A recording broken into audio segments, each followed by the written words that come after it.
Hi, I'm Sonya White Jaguar. Welcome to White Jaguar Weekend Read, my weekly audiobook series.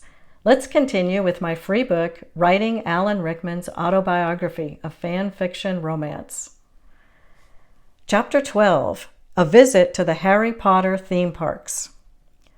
Alan and I carelessly bumped against each other's hips as we jerked up and down and left and right, as if we were riding a bucking bronco. Futilely, I tried to resist the friction and pressure bearing down on me as we rolled from one high to the next. We screeched with pleasure at the end of each crescendo and subsequent drop. Once it was over and we came to a complete stop, Alan and I beamed at each other like satisfied teenagers. "Want to do it again?" he asked breathlessly. I was about to lift the safety bar and step out of the car, but Alan convinced me to remain seated. How could I resist another roller coaster ride with him? We were special guests at the grand opening of Diagon Alley, a new addition to the wizarding world of Harry Potter at the Universal Studios theme park in Orlando, Florida. Diagon Alley is a shopping district for wizards in the fictional Harry Potter world. Many people involved in the making of the Harry Potter films and other stars had been invited to the opening event. Alan had declined at first, but one of his managers insisted it would be good for publicity. After telling me about the event 2 days beforehand, Alan said he'd attend if I'd go with him. "Legions of media people will be all over the place," he had whined. "You don't know how draining all that attention can be. You'll make it tolerable if you're there with me." I wanted to do everything I could to support Alan, so I swiftly packed a suitcase and accompanied him on a flight from New York to Orlando the following day.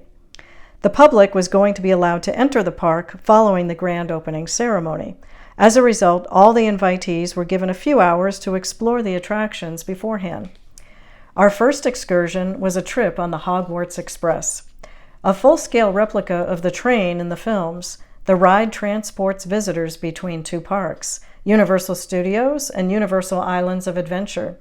The latter theme park, which had opened in 2010, is home to a recreation of Hogsmeade, a village near the wizard school Hogwarts in the Harry Potter world.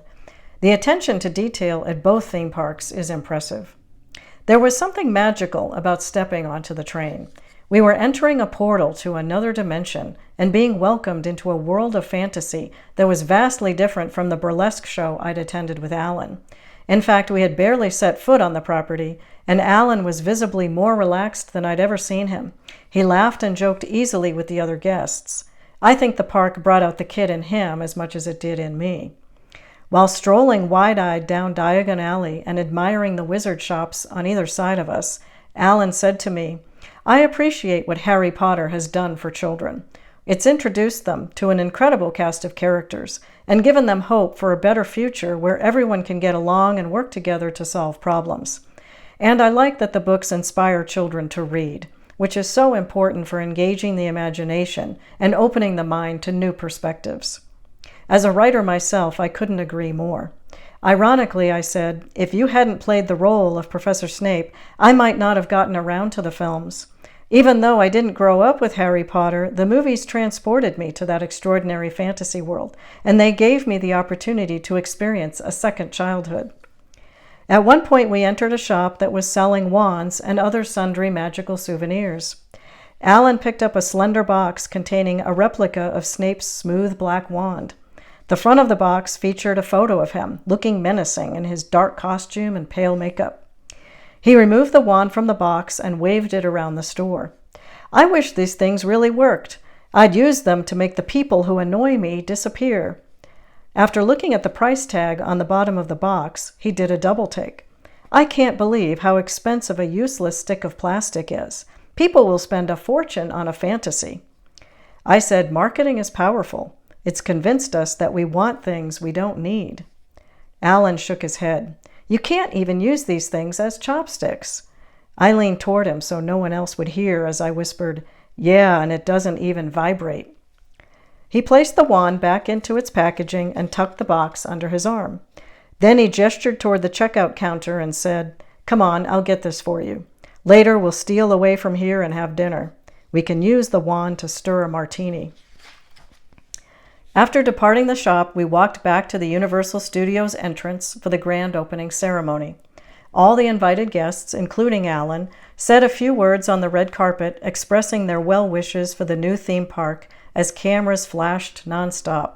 I stood off to the side near security, away from the focus of attention. Even from my position, though, the camera flashes were so intense they nearly blinded me. It reminded me of that night on Alan's balcony when passers-by taking photos had unsettled us. Being in the spotlight required stamina and patience. Afterward, Alan and other stars signed autographs for hundreds of fans who had squeezed together behind a long line of thick ropes along the red carpet. I watched from behind while Alan interacted with them one at a time. As they told him how much they loved his portrayal of Snape and named their favorite movies, he smiled graciously and thanked them. Later, while getting in the car that would take us to dinner, I said to Alan, "I'm amazed at how popular Snape is, considering he didn't have much page time in the books or screen time in the movies. While watching the films, it was obvious to me that you didn't have much to do. In most scenes, you were just scowling and berating the kids." I chuckled. Snape was pretty one-dimensional until the end of the series when you learn that he did have a loving heart, however twisted and broken, under his cold exterior. Alan nodded, snapping on his seatbelt. That's what makes all the difference. Individuals with a wounded heart like Snape are attractive to some people. Not only did Snape have a wounded heart, he was also a bad boy from the other side of the tracks. Bad boys are very attractive too. Snape fits some classic archetypes. You understand the concept of archetypes? Of course, I replied. The most memorable male characters in romance novels are built on archetypes. Common ones are the doctor, the millionaire, and the boy next door. Women swoon at those kinds of men. There are many popular archetypes for female characters too. We tend to favor certain archetypes, both in fictional characters and in real-life relationships. The bad boy is an instantly recognizable archetype. He's a fun character in a romance novel who satisfies our guilty pleasures because he's adventurous, exciting, and unpredictable. But in the real world, he doesn't make a good husband and father. Exactly, Alan said. Realistically, can you see Snape as a husband and father, considering how he treated most of the students at Hogwarts from day to day? Plus, he hardly ever left that gloomy dungeon. And he never changed his clothes. We both laughed. Alan continued, "Imagining a fantasy romance with that kind of character is easy because there's no interaction with a physical person, so you get to define the parameters of the relationship. That's what a romance author does."